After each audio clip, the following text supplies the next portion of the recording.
Hey there, how's it going today? We're looking at 3.4 on solving quadratic equations by factoring. And so we're looking at two objectives here. The first will be able to write quadratic equations in standard form, and the second being able to solve quadratic equations by factoring. This falls under two standards for us. The first being able to analyze structures of binomials, trinomials, and other polynomials, and also being able to translate between equivalent forms of a function to reveal different properties.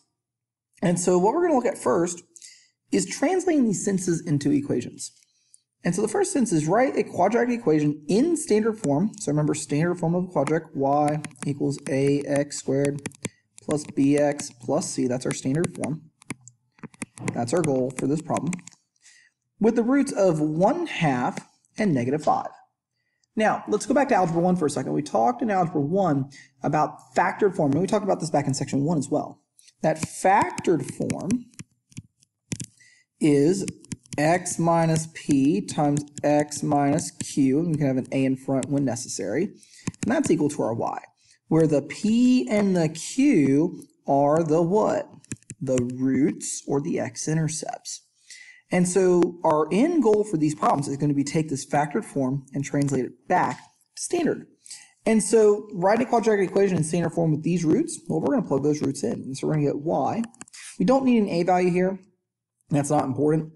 So y is equal to, now we're not actually going to have the y, we're actually going to have 0 here because we're looking for an equation, not a function. So we're dealing with one variable, not two.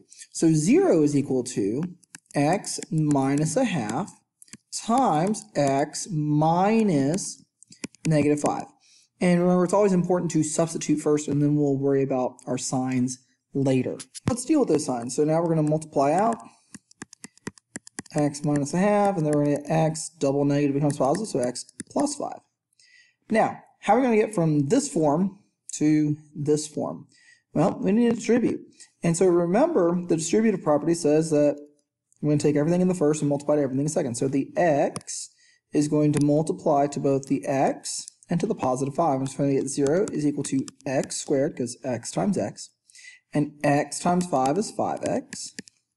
And then I'm going to take everything from the second and multiply to it. So the negative 1/2 to the x and the negative 1/2 to the 5. And so it's going to be negative 1/2 x. And negative 1/2 times positive 5 is negative 5/2. And so our final answer here, 0 is equal to x squared plus 4.5x. Now we're not going to write 4.5. We're going to write 9/2 because we'll deal with the improper instead of the mixed. And then the minus 5/2 at the end. Okay, and so this would be the translated equation with those roots. All right, so let's look at example B here. Write a quadratic in standard form with the roots of -4 and -2/3. So pause the video real quick, take a chance to try this problem out, look back at the first example, see the similarities between these two problems. All right, so I hope you paused it. Let's see what answers you got. And so remember, we're going to start with the 0, and then we're going to have x minus our first root and x minus our second root. And so -4 is our first root, -2/3 is our second root.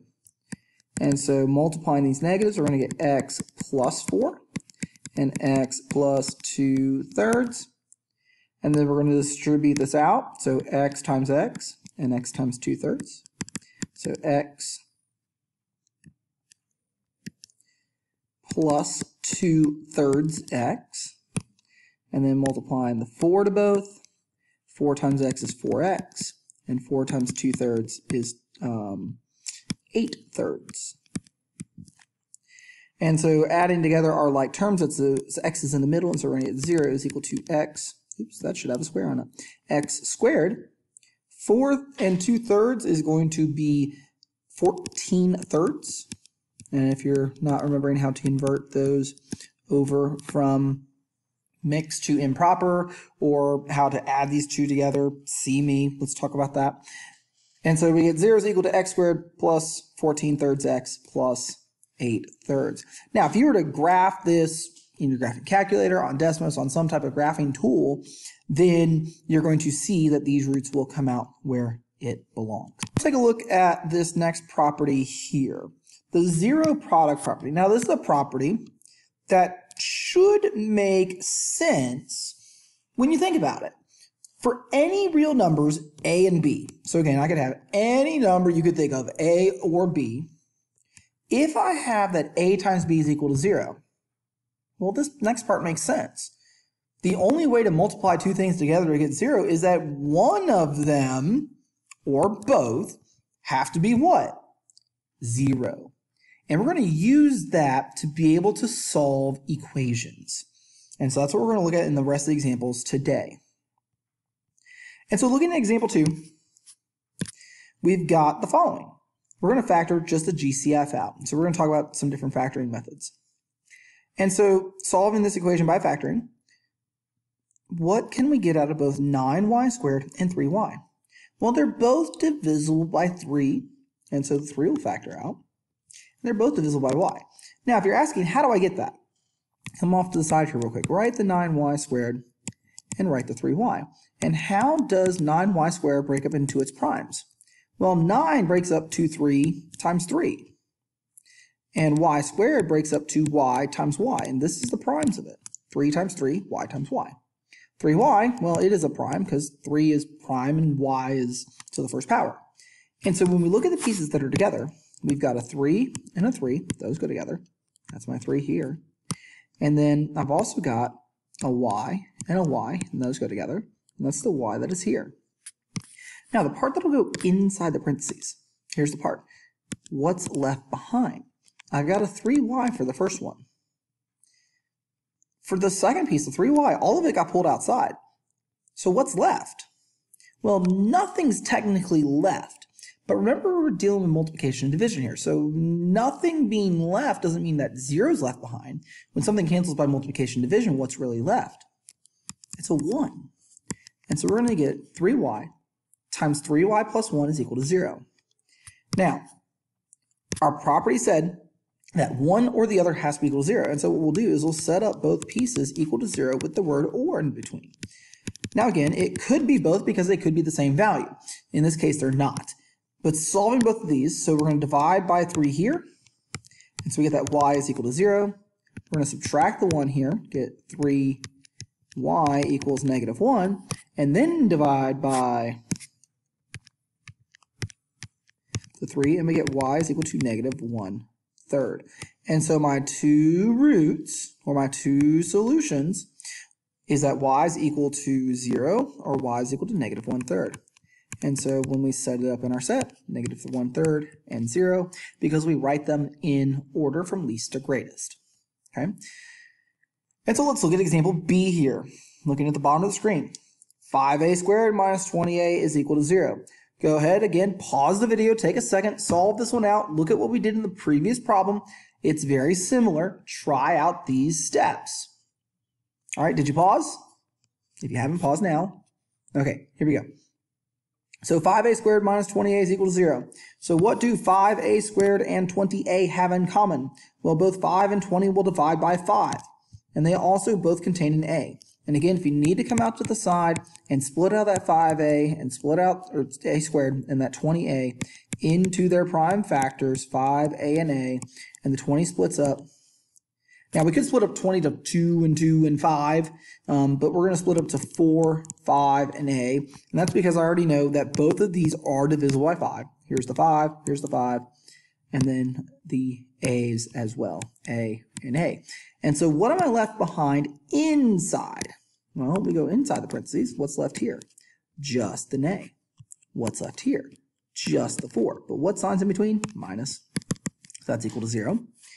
And so now I'm going to set each piece equal to 0, because if I have two things multiplied together equal to 0, then one or both have to be equal to 0. And remember that word or in math does imply both.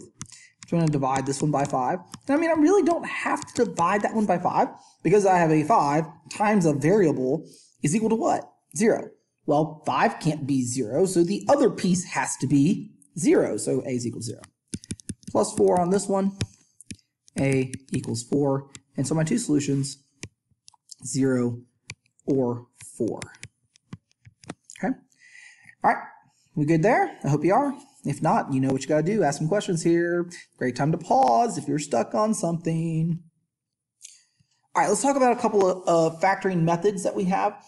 Difference of squares and perfect square trinomials. So these are a pair of special cases that happen when we're factoring. And we'll get to the general cases in a minute, but we'll talk about the special cases first. And so a difference of squares, again, we talked about this in Algebra 1, again, just bringing this back as a review. If I have two different squares that are subtracted together, then they will factor out to a plus b and a minus b. That's how that works out over here in this example. 4x squared minus 25. Well, 4 is a perfect square. Something squared is definitely a perfect square. And 25 is a perfect square, separated by subtraction. Then what's going to factor out is basically the square root of what you see here and the square root of what you see here. Such that, so the square root of 4x squared is 2x. That's where it's coming in here, 2x and 2x from this. Because 2x times 2x is 4x squared. And 25 comes from the 5 and the negative 5. And so why does it come out to this? It also has to deal with the middle pieces canceling, because normally when you think about distributing here, 2x times the negative 5 is negative 10x. And the inside piece, 5 times 2x is positive 10x. And so a negative 10x and a positive 10x give you 0.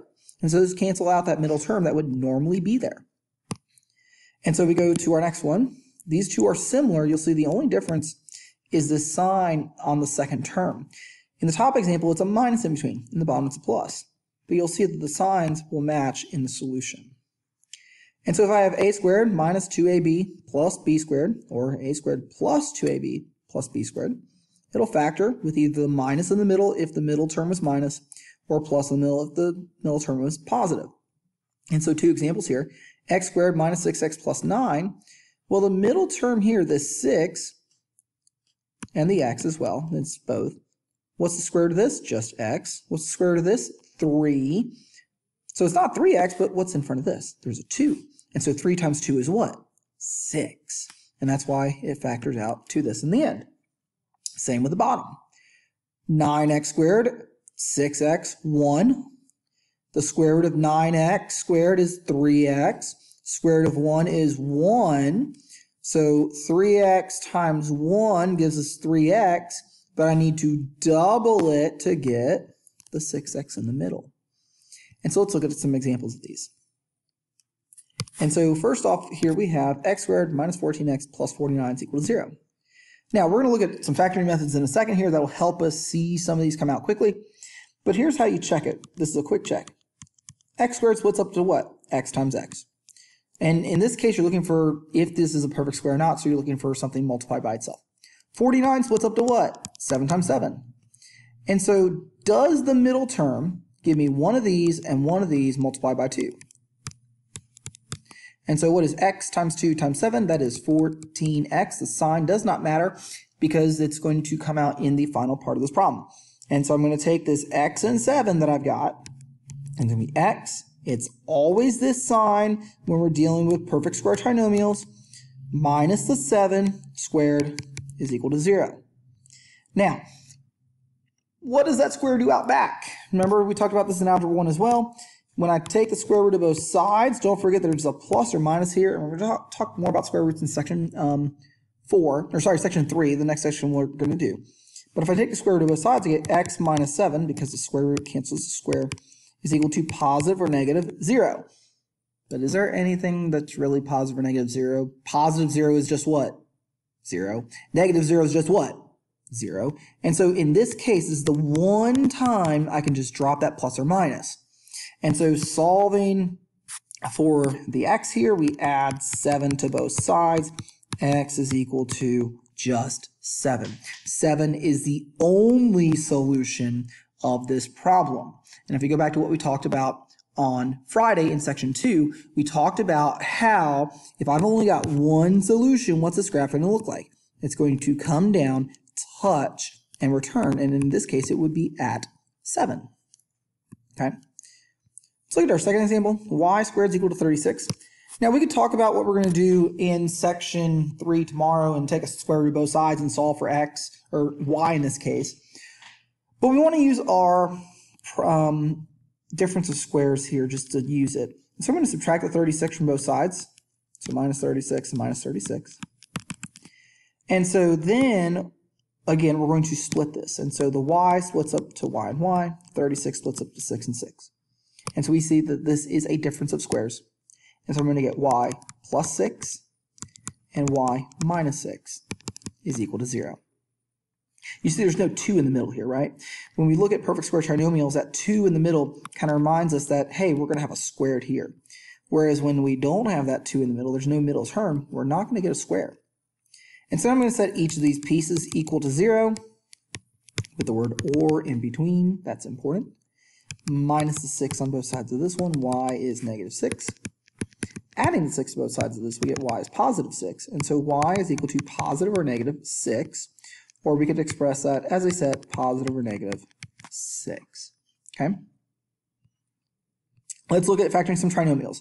Now, there are a whole bunch of methods out there that you can use. I'm going to show you one that will work in every factoring problem. Okay? And so we're going to set up a couple things. First, we're going to set up this X puzzle. And some of you might have done this with a former teacher. If you haven't seen this before, here's how it sets up. We're going to talk about multiplication on the top. We're going to talk about addition on the bottom. So I'm looking for a number that's going to multiply to whatever the two coefficients of A times C are going to give me. And so what is 1 times negative 15? Well, that's negative 15. And I wanted to add to our B term. So we're going to multiply to our A times C of negative 15. We're going to add to our B, which is negative 2. Negative 2 is there. And so what two numbers will match this up? Well, the easiest way to get this is to write a list. And so I'm going to ignore the negative for a second. 1 times 15 gives me 15. 2 times nothing. 3 times 5. 4 times nothing. 5 is here on my list, so I'm done. If we start at 1, work our way down the list, when I hit the bottom number on the right side, my list is done. I don't have to go any further. And so what signs is it going to require to multiply to a negative 15? Well, the signs are going to have to be opposite, because a negative times a positive is a negative. And so to add to negative 2, then which sign's got to be larger, the bigger number or the smaller number? Well, the bigger number is going to have to be negative, and the smaller number be positive in this case. And when we add these together, this is negative 14, this is negative 2, so this is my pair, positive 3 and negative 5. Now, if our A is 1 in front, this is going to be really easy in a minute, but I want to talk about those next steps. We're going to take these two numbers, and we're going to substitute here, because we said that 3 plus negative 5 gives us negative 2. And so x squared plus 3x minus 5x minus 15 is equal to 0. And so my next step is to do factor by grouping. And again, this is something you should have seen in Algebra 1, but I'm going to go over this step anyways. So factor by grouping says take the first two terms, factor out the GCF. We just talked about GCFs a moment ago. So what do these two share in common? They only have an x. And so factoring that out, we get left with x plus 3, because one of the x's from both factor out. The second two pieces, this negative 5x minus 15, what do they share in common? Well, they share a 5, because 5 divided by 5 is 1, and 15 divided by 5 is 3. And so when I've got signs involved, I'm always going to take the leading sign out. So I'm going to take the negative with it. So there's my negative 5. Negative 5x divided by negative 5 is a positive 1x. And negative 15 divided by negative 5 is a positive 3. That's equal to 0. Now here's the key to factor by grouping. Look at this parenthesis and this parenthesis. What do you notice? They're the same, right? And so my next step is that is what's going to factor out next. One factor, x plus 3. And the pieces that are left that were outside, the x here and the minus 5 here equal to 0, that's going to give me my second parenthesis. If I multiply all this back out, x times x is x squared. X times negative 5 is negative 5x. 3 times x is 3x. 3 times negative 5 is negative 15. It multiplies back out. We get all the way back to the original problem still. And so now I'm going to set each of these pieces equal to 0, because that's the property, right? If I have two things multiplied together that equal 0, one of them has to be equal to 0, or both. And so we're going to subtract the 3 from both sides. X equals negative 3. Add the 5 to both sides. X is equal to 5. And so those are my two solutions. Those are my two roots. Negative 3, positive 5. So our last example here has an A in front, and that's not going to change anything for us. It's still going to give us the same steps. And so my first step is going to be setting up that X puzzle. And so my top is the multiplication, right, of A times C. So 5 times 24, 5 times 24 is 120. My bottom number in my X puzzle is going to be the B. Remember, we're going to add to the B, right? Multiply to A times C, add to the B. We're looking for two numbers that are going to do that. And so I'm going to write out my list of 120. Now, I do want to bring up one note here real quick. If all three of these could have factored something out, let's say they're all even, I can divide them all by 2. I can do that step first before I come to the X puzzle. Because if I take and divide everything here by 2, dividing 0 by 2 is still 0, so it doesn't change the other side for us. So let's do our list of 120. So 1 and 120, 2 and 60, 3 and 40, 4 and 30, 6 and 20. It'll be 8 and 15, and then it will be 10 and 12. So again, we're trying to multiply to a positive, so my signs will have to be the same, either both positive or both negative. And I'm trying to add to a positive number, so every sign in this list will be positive. And so which pairing will add to 34? That's 4 and 30. And so doing these two, we're going to get 5x squared.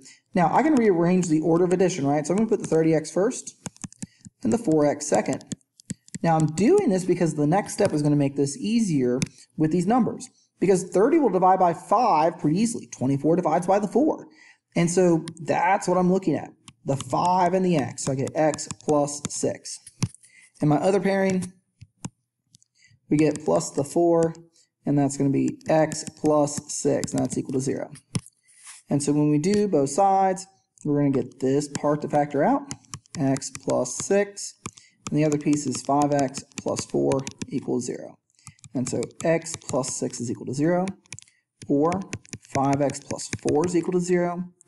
Subtract the 6, so x is negative 6, minus the 4, so 5x equals negative 4. Divide both sides by the 5, and we're going to get that x is equal to negative 4/5. Those are my two solutions, so negative 4/5, and well, let's put these in the right order.